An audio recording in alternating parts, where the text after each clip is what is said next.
જય અંબે મિત્રો, આપણે પ્રક્રિયાઓ ભણીએ છીએ એમાઇન સંયોજનોની. એમાં પાર્ટ ત્રીજો આજે એનિલિનનું નાઇટ્રેશન. આ પણ 3 માર્કનો પ્રશ્ન.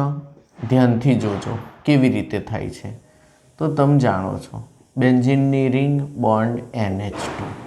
આ એનિલિન છે, એમાં NH2 સમૂહ ઓર્થો ને પેરા નિર્દેશક છે. પણ જ્યારે HNO3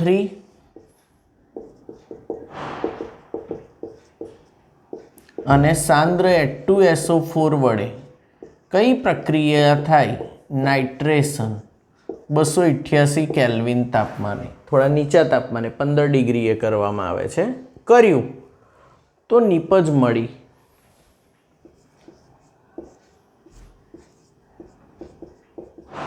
NH2 NO2 પેરા નાઇટ્રોએનિલિન 51% મળી. કેટલા ટકા મળી? 51%. વત્તા NH2 NO2 મેટા નાઇટ્રોએનિલિન 47% મળી. બીજી પ્રોડક્ટ મેટા મળી, ખરેખર ઓર્થો મળવી જોઈતી હતી. અને ત્રીજી પ્રોડક્ટ NH2 અને ઓર્થો પર NO2, આ બન્યું ઓર્થો નાઇટ્રોએનિલિન માત્ર 2%. માત્ર 2%. તો અહીં NH2 સમૂહ ઓર્થો ને પેરા નિર્દેશક છે, પરંતુ તે HNO3 ને H2SO4 ના એસિડિક મિશ્રણ પાસે H+ સ્વીકારી NH3+ બનાવે છે, જે મેટા નિર્દેશક સમૂહ છે. એટલે કે ઇલેક્ટ્રોન આકર્ષક બની જાય છે. ઇલેક્ટ્રોન આકર્ષક બની જાય છે H+ સ્વીકારીને. NH2 સમૂહ ઓર્થો પેરા નિર્દેશક એટલે ઇલેક્ટ્રોન દાતા હતો, પણ એ કેવું બની જાય છે? ઇલેક્ટ્રોન આકર્ષક. ધેરફોર મેટા નાઇટ્રોએનિલિન 47% મળે છે. અને ત્યાં સુધી ઓર્થો પેરા રહે છે તો એના 51% મળે છે પેરાના. ઓર્થો ઉપર ભીડ પણ બહુ થઈ જાય છે એટલે એ બનતો નથી. ખાસ ધ્યાન રાખજો. તો આ મેજર રીઝન JEE પૂછાઈ ગયેલો પ્રશ્ન. મેટા નાઇટ્રોએનિલિન 47% મળે છે, જેનું મુખ્ય કારણ NH3+ બનાવે છે ને NH3+ એ મેટા નિર્દેશક છે. તો આ તમારે 3 માર્કનું પૂછાય તો આટલું વર્ણન કરો, એના જ 2 માર્ક હોય. હવે માત્ર પેરા નાઇટ્રોએનિલિન મેળવવા તમારે માત્ર પેરા નાઇટ્રોએનિલિન એકલો જ બનાવવો છે, જે ફાર્માસ્યુટિકલમાં આવે છે. તો શું કરશો? તો એનિલિન જે છે એની CH3CO2O એસિટિક એનહાઇડ્રાઇડ અથવા ઇથેનોઇક એનહાઇડ્રાઇડ સાથે પ્રક્રિયા કરો પિરિડીન બેઝની હાજરીમાં. તો પિરિડીન બેઝની હાજરીમાં પ્રક્રિયા કરશો તો COCH3 સમૂહ અહીં લાગશે, એટલે બનશે NHCOCH3. આને કહેવાય એસિટેનિલાઇડ. એસિટેનિલાઇડ અથવા N-એસિટાઇલ એમિનોબેન્ઝીન એનિલિન. N-એસિટાઇલ એનિલિન, આનું બીજું નામ છે N-એસિટાઇલ એનિલિન, તો પણ ચાલે. અથવા એને વાલથી બધા શું કહે છે? એસિટેનિલાઇડ. આ ગ્રુપને બ્લોક કર્યું, તમે જાણો છો. હવે NH2 જેટલું સક્રિય હતું એટલું આ રહેશે નહીં. હવે નાઇટ્રેશન કરો. HNO3 H2SO4 પ્રક્રિયાનું નામ નાઇટ્રેશન. 288 કેલ્વિને કરશો તો અહીં અગાડી NHCOCH3 એવું ને એવું રહેશે નહીં, ભીડને લીધે અહીં NO2 નહીં આવે, અહીં NO2 આવશે. તો આ થશે પેરાનાઇટ્રો એસિટેનિલાઇડ. આ શું બની ગયો? પેરાનાઇટ્રો એસિટેનિલાઇડ. હવે જળ વિભાજન કરો. કઈ રીતે? H2OH+.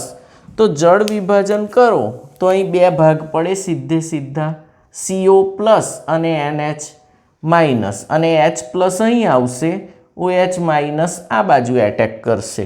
શું બનશે બોલો? એનિલિન તો બની જ ગયો સીધે સીધો.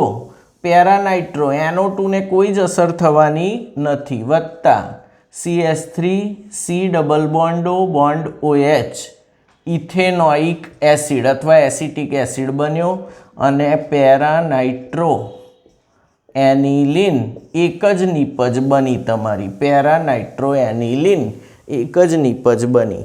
તો તમે અહીં આગળ NH2 સમૂહને બ્લોક કરી દો છો. કોના વડે? COCH3 વડે. એટલે એ બીજું કોઈ કામ કરી શકતો નથી, માત્ર પેરા જ બતાવશે. ડાયો થઈ જશે હવે કે ભાઈ પેરામ જા. અને પછી જળ વિભાજન કરો ને મુખ્ય નિપજ પાછી. તો આ પરિવર્તન અગેન 2 માર્કમાં બહુ વાર પૂછાયું છે. પેરા બ્રોમો હોય કે પેરા નાઇટ્રો હોય, બ્લોક કરવાની પહેલી વિધિ આવે, પછી નાઇટ્રેશન કે બ્રોમિનેશન, ને પછી ત્રીજા સ્ટેપમાં જળ વિભાજન, જલીય એસિડ. અને આ ખાસ યાદ રાખવાનું, નાઇટ્રેશન. એમાં આ 51%, પેરા મેટા 47. મેટા 47 કેમ મળે? તો કે NH2 અર્થોપેરા નિર્દેશક છે, ઇલેક્ટ્રોન દાતા, પણ એસિડિક મિશ્રણના H+ સ્વીકારીને NH3+ બનાવે છે. NH3+ બનાવે છે. એનિલિનિયમ કેટાયન કહેવાય એને કહેવાય એનિલિનિયમ કેટાયન બનાવે છે, જે મેટા નિર્દેશક થઈ જાય છે. વાર્તા પતી ગઈ. કેટલા માર્કની ટૂંક નોંધ? 3 અથવા 4 માર્કની. બંને એક્સપ્લેનેશન 2 માર્કના છે. ધ્યાનથી જોજો. ચલો આગળ.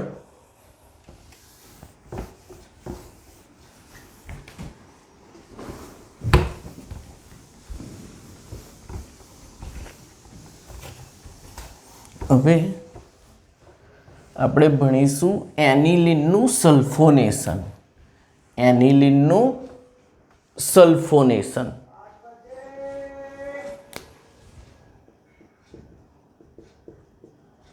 તો આ તો માત્ર 2 જ માર્કનો પ્રશ્ન છે, એકદમ સિમ્પલ છે.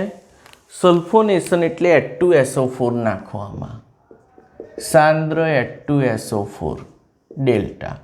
તો અહીં આગળ બની જશે બેન્ઝીનની રિંગ, બોન્ડ NH3+ થઈ જશે. એક H આ આને આપશે, આ આને કેટલા H આપશે? એક H+, કારણ કે આ બેઝ છે અને આ છે એસિડ. બોલો શું બનશે? NH3+, અને એની જોડે બોલો SO4H, આ માઇનસ જોડાઈ જશે, અથવા HSO4, SO4H અથવા HSO4. તો તમે આ રીતે પણ લખી શકો અહીં HSO4-. ઓકે, આ શું બની ગયો તમારો? Anilinium hydrogen sulphate. એનિલિનિયમ, આ એનિલિનિયમ કહેવાય. હાઇડ્રોજન તો છે જ વચ્ચે, અને SO4 એટલે સલ્ફેટ. Anilinium hydrogen sulphate. હવે 453 થી 473 કેલ્વિને ગરમ કર્યા કરશો તો બેલેન્સ થશે, રીબેલેન્સ થઈને અહીં NH2 આવી જશે. પાણી દૂર થશે. આટલા તાપમાને ગરમ કરશો તો મેજર પાણી દૂર થશે. પાણી કઈથી દૂર થશે? તો આ નીચે આવશે અને SO3H લાગશે. તો અહીંથી એક O અને H જશે, ને અહીંથી H જશે. અહીંથી O અને H જશે, અને અહીંથી H જશે, અને SO3H નીચે લાગશે. આને કહેવાય સલ્ફાનિલિક એસિડ. યાદ રાખજો સૂત્ર, સલ્ફાનિલિક એસિડ. સલ્ફાનિલિક એસિડ. હવે સલ્ફાનિલિક એસિડમાં આ બેઝિક ગ્રુપ છે અને આ ગ્રુપ એસિડિક છે. જોયું તમે? પણ એસિડની સ્ટ્રેન્થ વધુ છે એટલે એ એસિડિક ગુણ બતાવશે. પણ થશે એવું કે અંદર અંદર રચનાઓ બદલાશે. તો અહીં થશે NH3+. એવું કેમ થયું? તો કે એસિડ H+ આપશે અને અહીં આવશે તમારો SO3-. SO3-. આવું જે દ્વિધ્રુવ ઉત્પન્ન થાય છે, દ્વિધ્રુવીય આયન, એને ઝ્વીટર આયન પણ કહે છે. એને શું કહે છે? ઝ્વીટર આયન. એક જ અણુની અંદર પોઝિટિવ નેગેટિવ બે પોલ ઊભા થાય છે, ધન અને ઋણ ધ્રુવ. એને ઝ્વીટર આયન પણ કહે છે. તો અહીં આગળ એનિલિન છે જે બેઝિક ગુણ ધરાવે છે. સાંદ્ર H2SO4 જોડ પ્રક્રિયા કરતા H+ આવશે અને HSO4 જોડાશે. એનિલિનિયમ હાઇડ્રોજન સલ્ફેટ બનશે. 453 થી 473 કેલ્વિને ગરમ કરો ધીમે ધીમે તો પાણી દૂર થાય. અહીંથી OH જાય, પેરા સ્થાનેથી H. શું બની જાય છે? સલ્ફાનિલિક એસિડ. અને એમાં બેઝ છે ના એસિડ. એસિડ H+ આને આપે તો NH3+ ને અહીં SO3-. દ્વિધ્રુવીય આયન એટલે ઝ્વીટર આયન બને છે. આગળ વાત કરું તો એનિલિન ફ્રીડલ ક્રાફ્ટ પ્રક્રિયાઓ આપતું નથી કારણ કે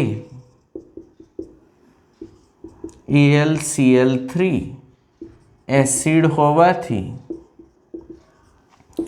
NH2 સાથે પ્રક્રિયા કરે છે.